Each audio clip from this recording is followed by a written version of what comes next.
વિસાવદરની ચૂંટણીમાં ગરમાયું રાજકારણ। મહેશગીરી બાપુ બાદ હવે કિન્નર અખાડાના નીલમ દે માતાજીએ ગોપાલ ઇટાલિયા પર પ્રહાર કર્યા। ભાષણ કરીને ચૂંટણીમાંથી વિદાય લેવાની આપી સલાહ।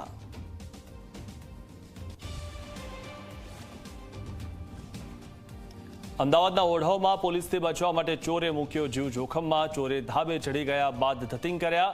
ભારે જહેમત બાદ પોલીસે આરોપીને ઝડપી પાડ્યો।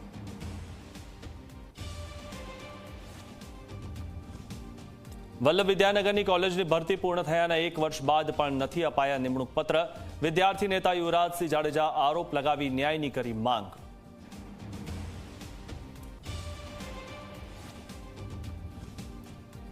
પાણી માટે પાકિસ્તાને કરી ભારતને આજીજી। સિંધુ જળ સંધિની પુનઃસ્થાપના અંગે ભારતને 4 પત્ર મોકલ્યા। એક પત્ર ઓપરેશન સિંદૂર પછી પણ મોકલ્યો।